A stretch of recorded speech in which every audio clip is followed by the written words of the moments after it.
from the studios of Farm Journal Broadcast, this is AgDay.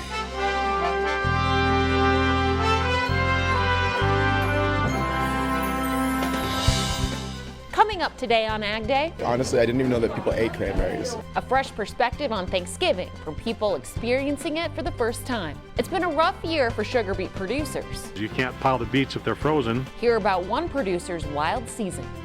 And trade talks between the U.S. and China appear to take another small but positive step forward. AgDay, presented by the Chevy Silverado and the all-new Silverado HD, the strongest, most advanced family of Silverados ever. Good morning, I'm Betsy Gibbon. President Trump now says the U.S. and China are in the final throes of a Phase 1 trade deal. It comes after top negotiators from the two countries spoke on the phone. China's chief negotiator Liu He and the U.S. negotiators Robert Lighthizer and Stephen Mnuchin agreeing to continue communication. A Chinese ministry spokesman saying the two sides, quote, discussed how to address respective core concerns, reach consensus on solving related problems, and agreed to keep communication for the remaining matters on the Phase 1 trade negotiations. The Global Times reporting both sides may have also discussed agricultural purchases. President Trump also saying he stands with pro-democracy protesters in Hong Kong. We're with them. I have a very good relationship, as you know, with President Xi. We're in the final throes of a very important deal. I guess you could say one of the most important deals in trade ever. It's going very well, but at the same time, we want to see it go well in Hong Kong, and I think it will. I think that President Xi can make that happen, and I know him, and I know he'd like to make it happen. It was hoped the Phase 1 deal would be completed this month, but some are now saying it could go into next year. Meanwhile, the second round of China trade aid payments continues to go out. USDA's Farm Service Agency now reporting it has paid out just over $10 billion to farmers. You see the top 5 states on your screen: Iowa, Illinois, Minnesota, Texas, and Kansas. Payments this time are being made in 3 rounds. The first began in August. It was comprised of the higher of either 50% of producers' calculated payments or $15 per acre. And a new day brings new hope for the U.S.-Mexico-Canada agreement, with the House Speaker Nancy Pelosi saying Democratic lawmakers are within range of a substantially improved trade agreement with Canada and Mexico.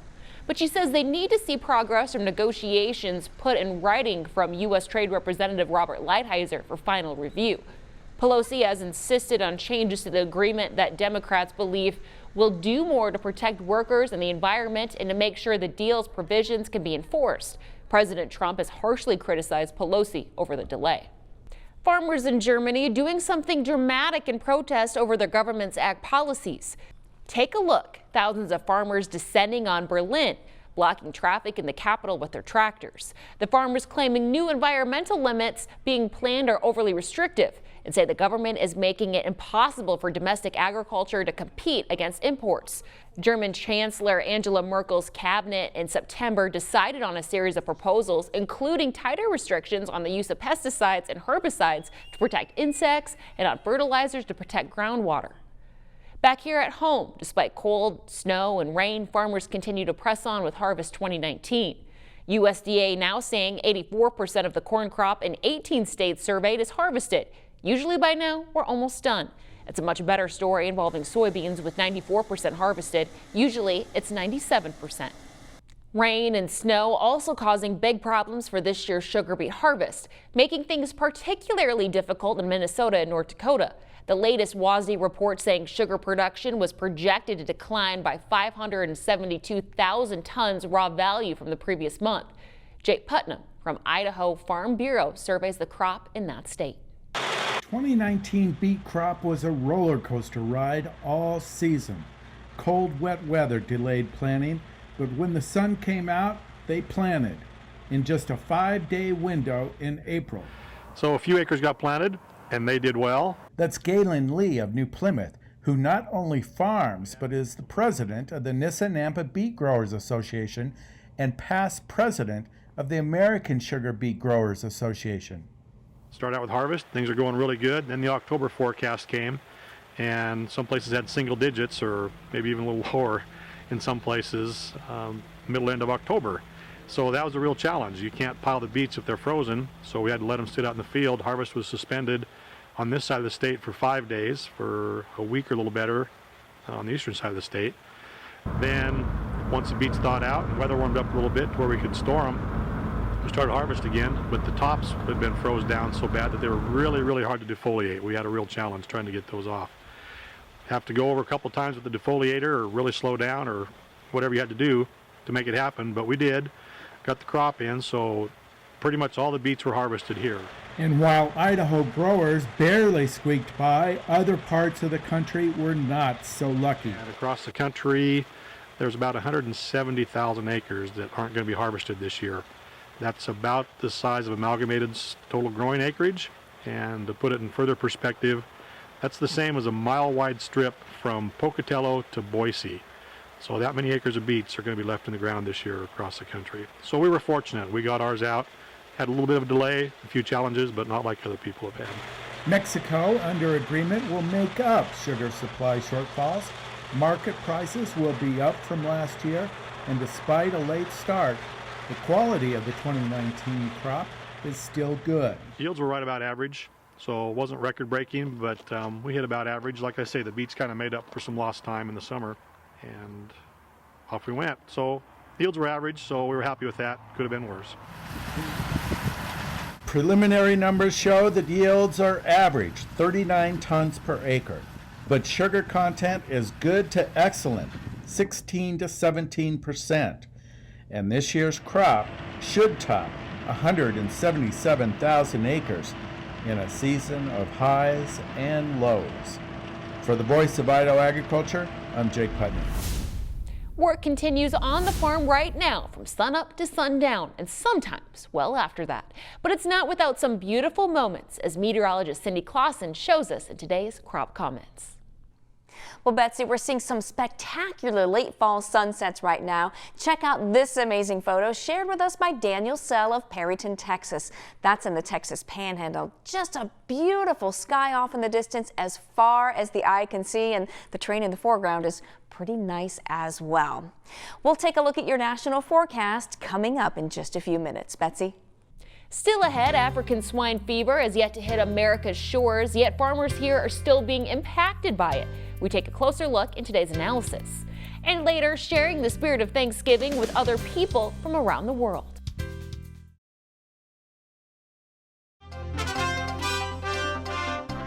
We're getting a better picture of the ag export and import market, with USDA forecasting a $2 billion increase in exports from the August forecast. Diving into the numbers, experts are projecting exports to total $139 billion. It's being driven by higher soybean, pork, and dairy export forecasts. In fact, pork exports are raised $400 million, largely due to demand from China. U.S. ag imports are forecasted at $132 billion, up $3 billion from August, due to expected increases in fresh fruits and grains. Despite optimistic trade news, commodities trended lower as traders prepared for a holiday break from the markets. Here's an update from the CME. We are lower. For the most part, we're kind of slipping into some pre-holiday trade. We're getting close to the Thanksgiving holiday, so not a whole lot of volume. Soybeans are down today. They're the big movers on the board. Mostly technical in nature. There was a big technical support level in this long-term trend line at 883 in the January beans. We went down to go test it. We've bounced off of it slightly. Now the question is, can we hold it and head back up into the upward channel, or are we going to break it and head back down to those September lows around 865? So as far as cattle are concerned, we had a cattle on feed report on Friday. It was a really very neutral report, very close to expectations, so it didn't have much of an effect on the market. However, in front of that report, we saw some selling on expectations of a bearish report. So Monday, we had that buying come back into the market. Funds, speculative, the large money managers are coming back in and buying the cattle market. They have been buying on really every dip. So nice comeback. We're poised to see a breakout of this recent area of consolidation and move higher. It's thought ASF has wiped out up to 50% of China's pig population. Farm Journal's Tyne Morgan has more on the impact ASF could have on protein and feed demand. Here now with Michael Nevue of American Farm Bureau Federation. Michael, a lot of statistics being thrown out there just how big of an impact African swine fever is having on China's hog herd. 50%, 60%. I mean, we don't know at this point, right? Yeah, with China, it's always hard to get reliable data out of this, but you still have private companies selling and operating on the ground in China, so you can kind of piece together a relative picture. And so far, we're hearing ranges as maybe as low as 30, 40%, as high as 50, 55%, which would be a really huge deal for China. Okay, so let's talk about long-term impact and short-term impact. Let's go over short-term first. What is the impact we're seeing besides the obvious of not shipping as much feed? Yeah, a lot of dead pigs means not many pigs are eating. So you're going to have soybean exports going down. Additionally, you got dairy exports going over for that starter feed. A lot of that is declined in the short term. Long term, it could potentially be beneficial because you're going to see a reshuffling of the herd in China. You might see more of those small guys just getting out of the picture altogether and moving towards larger commercial operations. Think about larger commercial operations, they're going to feed commercial feed, whereas the small guys never even were. But how long will it take? I mean, we're still seeing African swine fever hit hog herds at a significant pace. It's going to take a while. So ASF is going to be in China for the next decade. Now they might be able to get that under control and still be able to operate and grow out the herd within, I've heard estimates as 3 to 5 years you might see something, but I think within the next year you're going to see it slow down, but you're not going to really see an expansion in the herd for the next year. Michael, thank you so much. We appreciate it. Let's take a quick break and then we'll have much more right here on Ag Day. Your next piece of equipment is on machinerypete.com. Search equipment from dealerships across the country to find what you're looking for. Only on machinerypete.com.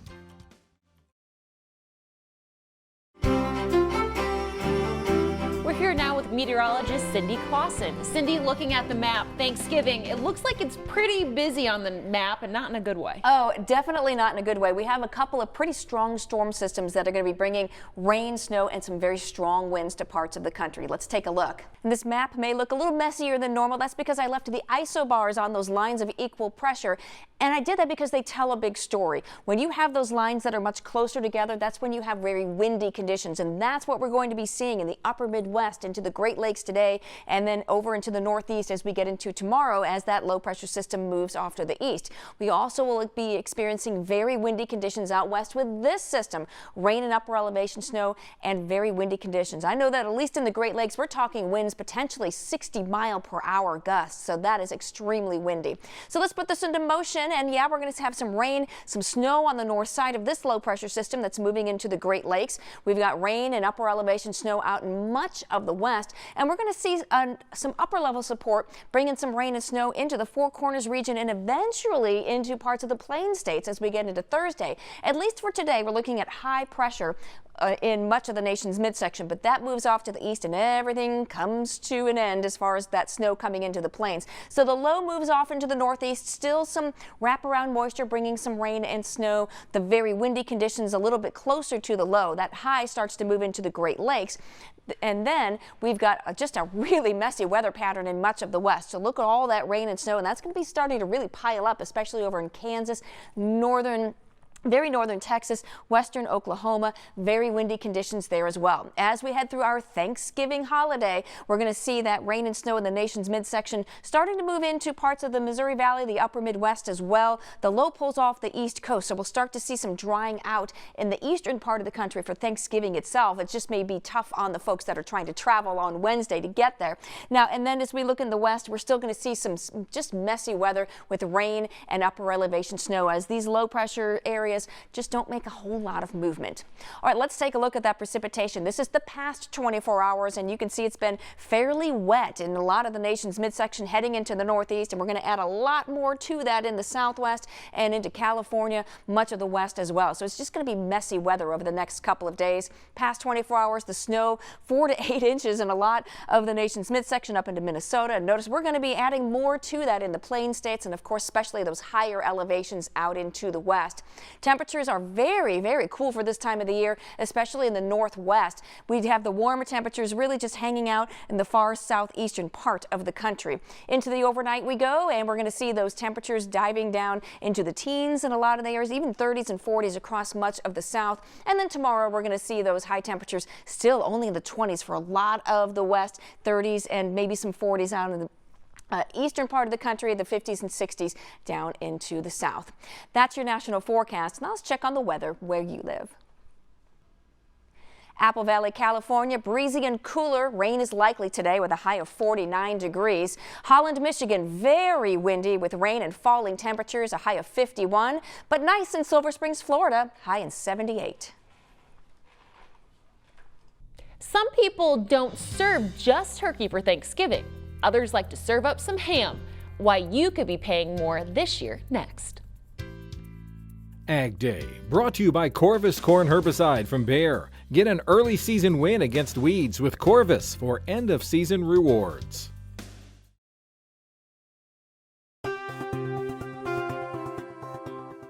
Are you planning on having ham for Thanksgiving? The price of ham may surprise you.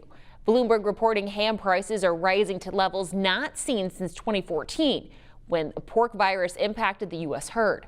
As of mid-November, whole ham prices increased to roughly 92 cents and moved higher as the month went on. Some say African swine fever may be to blame. Actually, prices were up close to 94 cents a pound. So I do think that it's going to cause some consumers to think twice about whether or not they will serve ham this holiday season. It might dissuade a few people, but I really think the majority of people who love serving ham at Thanksgiving will continue to do so. China recently reopened its market to Canada, which ships hams overseas instead of U.S. processors. What could be one of the biggest economic booms for American ag? One economist says it's pork, especially if it could secure zero tariff access to China. An economist with Iowa State University says U.S. pork sales to China could generate $24.5 billion. Dermot Hayes also says unrestricted access to the Chinese market would reduce the overall trade deficit with China by nearly 6% and possibly generate 184,000 new U.S. jobs in the next decade. Not only is pork a staple of the Chinese diet, it's also a major element of the country's consumer price index. Celebrating Thanksgiving is something uniquely American, but a group of students recently got the chance to share the experience with others from around the world. The story behind this feast next. Closed captioning is brought to you by BASF. Grow smart with BASF. We create chemistry.